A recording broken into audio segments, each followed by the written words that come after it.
dear friends. Hi. Um, so this is my first live video. I had announced earlier this week it's going to be on Wednesdays because it's supposed to be called Wellness Wednesdays. But today I got dressed up for a thing, so I was like, we're just going to do it today. So I am live on both Instagram and Facebook right now.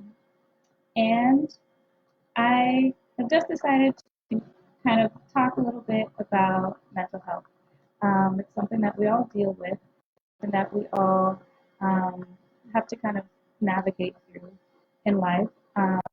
And I just figured that while we all have the time, we should talk about it and hopefully make it a little less taboo. Um, Something that so many people deal with. It's crazy that it's something that so many people feel uncomfortable to discuss. So for our first video, I thought it would be fitting to do anxiety because of all the stress that's around due to the emergence of COVID-19 virus. So a lot of people who aren't even diagnosed with mental illness or anxiety are experiencing it now. So what is anxiety? The DSM-5, which is kind of the book that therapists and professionals use in order to diagnose um, illness, has a diagnosis criteria. So the symptoms of anxiety that they use are excessive worry, fatigue, impaired concentration, irritability, and difficulty sleeping. So these are some of the things that they look for in order to kind of say that someone really has anxiety.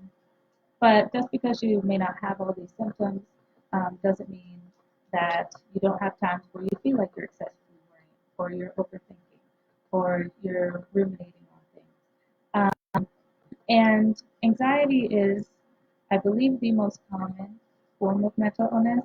Um, so even if you feel that you don't have it, which is a good thing, you very, very likely know someone who does. So it's still important to learn about, to talk about, and to kind of learn to deal with. Um, and I also wanted to talk about, those are like the more common symptoms, but there's more to anxiety. So I kind of wanted to explain some of the more hidden, I guess, symptoms, and can include things like overthinking. Um, so when you're stressed out about something and you can't really seem to take your mind off of it, um, like you kind of get stuck on certain things, whether it's something big coming up at work or stress at home, um, or definitely stress that's school related. If you can't seem to kind of distract yourself and but you're always thinking about this thing, that's called rumination. And that is something that is tied to anxiety. Or overthinking is more like if you say something to a friend and like days down the road, hours down the road, you're still thinking about it. You're like, oh, why did I say that thing? And your friend has completely forgotten that you ever said the thing. You're out here stressing yourself over something small, um, and you can't seem to just like forget about it. That's overthinking. Or perfectionism. There is a form of what is called high functioning anxiety, which means you still have anxiety. You're able to kind of mask it and make it look like it's just being hyperproductive or being really excited or being really busy. But high functioning anxiety is still anxiety. So perfectionism um, is something that I struggle with a lot, and it means that you kind of feel like you have to be perfect and feel like you have to kind of um, be like everything you do has to be perfect, everything you are has to be perfect, which of course is impossible. But nonetheless, that's why perfectionism is tied to anxiety because you're always stressing about, oh, did I fix everything in my paper? Did I finish that work project perfectly? Do I look perfect? Do I sound perfect? So it's incredibly stressful to struggle with perfectionism. It's a lot more than feeling like you need to do well. It's feeling like if you're not perfect, the world is falling apart. So it's something that usually takes therapy to help with, um, but it is manageable. I can attest to that. I have first-hand experience. I also want to say that I'm not a therapist any form or fashion. I'm not an expert in mental illness. I am just someone who happens to have mental illness and who has struggled with it for many years. And I have noticed that a lot of people struggle with it as well, but they're kind of like shadows about it. They don't really know how to talk about it. They feel ashamed of it. It's very taboo. It's very uncomfortable.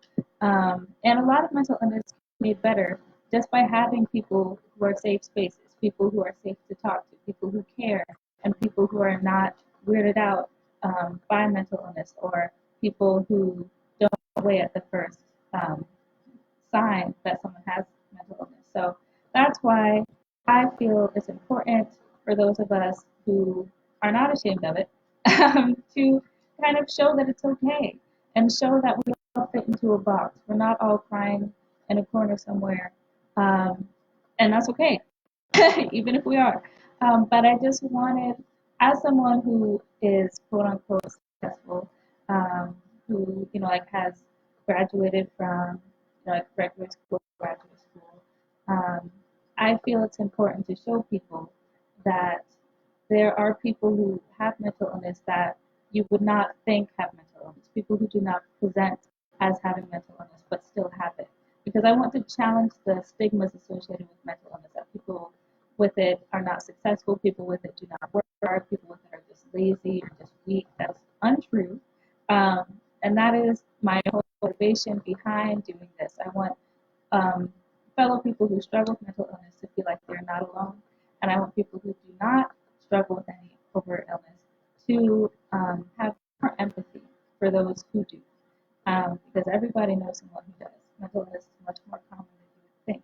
Um, Other hidden symptoms of anxiety, needing reassurance. So, anxiety can be linked with fear of rejection, fear of abandonment. So, in relationships, that usually presents as being kind of needy and asking a lot. Hey, are we okay?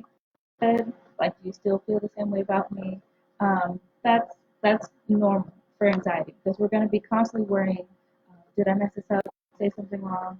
Um, so if you're going to enter into a relationship with someone that you believe may have anxiety, just kind of be prepared off the bat. Just know you're probably going to have to kind of reassure them a little more often than a relationship where a person doesn't have much anxiety. Um, and it's important not to make them feel bad for that. Don't be like, oh, why are you always asking me? Because that's just going to make them more anxious and make them have more fear that the relationship is not okay.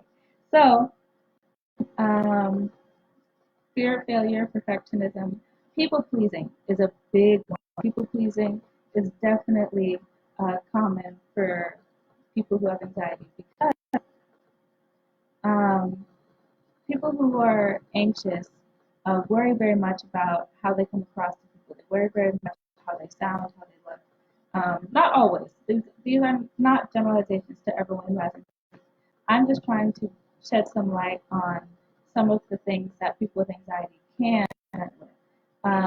And people pleasing is a big one. So people with anxiety may feel self-conscious because they recognize that they have anxiety. Um, so in order to kind of like overcompensate, because that way we don't have to be as afraid of losing someone or doing something wrong and things like that. Um, Hi, friends. Thank you for joining us. Hi. um, so, yeah, people pleasing is something that is kind of a more hidden symptom of anxiety, but it's there and it happens and it's hard to deal with. So, if someone you know does seem to be having trouble with kind of trying to make everyone like them or trying to um, kind of alter themselves so that they are whatever people need at that moment. They may have anxiety. Um, so we've talked a lot about the symptoms of anxiety and what anxiety means. So now I wanted to kind of shift and talk about coping. So if after hearing the symptoms you think, oh, like maybe I have anxiety, or you feel like you might know someone who does, here are ways to cope with it or to encourage someone else to cope with it. Worry, and it sounds counterproductive to have a worry time if you already have anxiety. But the idea behind a worry time is giving yourself a specific time every day where you will worry about things. And all you have to do during this time is worry. Hi, friends. So, worry time, you could just say, okay, from 4 to 4:30 every day, I'm going to give myself time to worry about work, to worry about my family, to worry about school, whatever it is that you worry about, relationship, you are going to worry about it from 4 to 4:30, and that's it. And the reason why that works is because that way you're not spending all day, every day worrying. So, a way to cope with anxiety is to give yourself a worry time, a very specific time window when all you do is just worry. You just think about it and all that kind of stuff. But as soon as that worry time ends, you have to do your best to pull yourself out of that, whether it's distracting yourself by reading, by journaling, by biking, whatever it is that you enjoy doing. Make sure that you do not continue worrying outside of your worry time. And it kind of just helps liberate your mind whenever it's not your worry time because you know that's reserved for later. Right now, I can focus on this thing. Because anxiety is basically like your mind bringing up uncomfortable scenarios and situations to kind of prepare yourself in case they ever happen. The reason why it's so difficult to deal with is because um, when you're constantly worrying, a lot of time it doesn't actually like really prepare you for anything. Because even if you're thinking about it, it doesn't necessarily mean that you're coming up with solutions. Your brain is just kind of going in this endless loop. So especially if it's something that's outside of your control, anxiety about it is not going to make the situation go away or make it better. Um, and in the meantime, it's causing you physical harm. So that's why um, it's important to give yourself a worry time so that you can think of other things the rest of the day and just give yourself a 15 to 30-minute window to worry about things. Another great thing is adult coloring books. You can find them at Walmart. You can find them online. Adult coloring books are good. There is evidence behind them showing that they actually do work. Coloring is cathartic.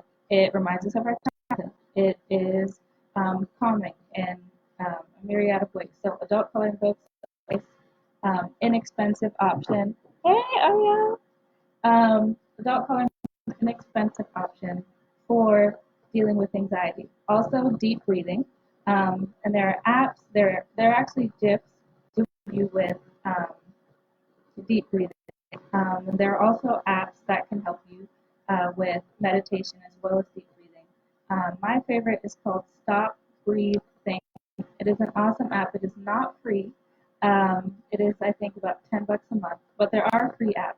Another great one is Abide. That is a Christian meditation app where it tells you like Bible stories and different prayers, um, and also incorporates meditation. Ooh, my Facebook Live video is done. You guys on Instagram are fine. So I'll make it quick during the end anyway.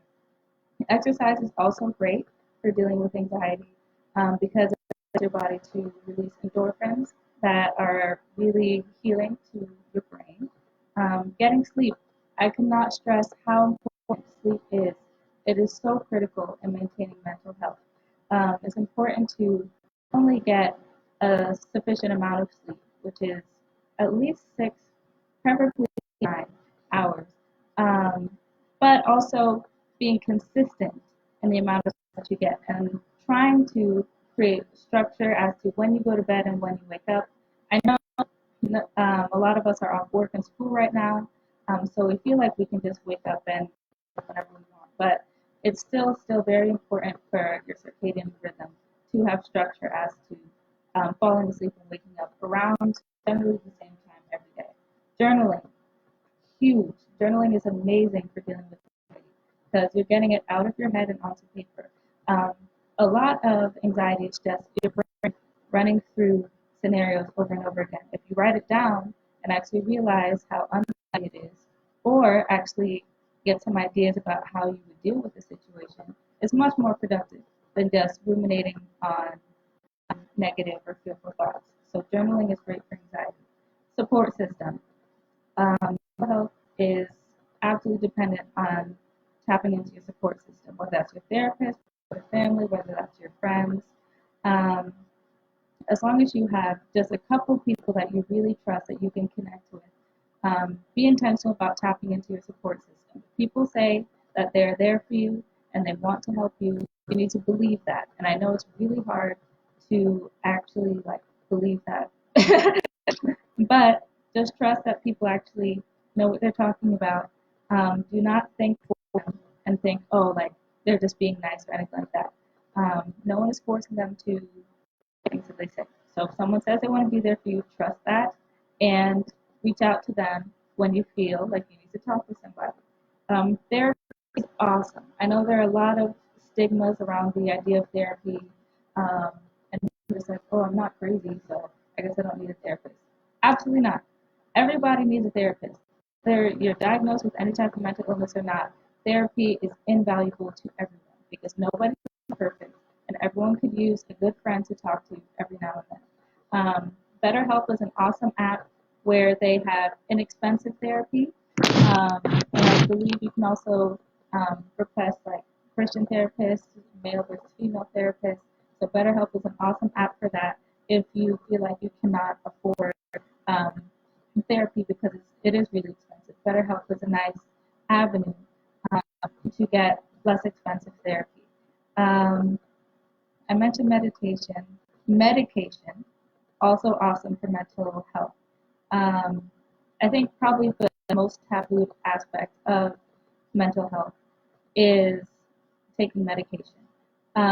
Medication is not just someone taking pills so they can be happy. A lot of times, medication is actually regulating the amount of neurotransmitters within the brain because they're or out of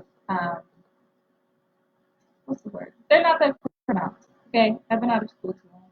I can't remember the correct words anymore. But anyway, please, please, if you do feel you need medication for mental health, there's absolutely nothing wrong with that. I take medication for my mental health.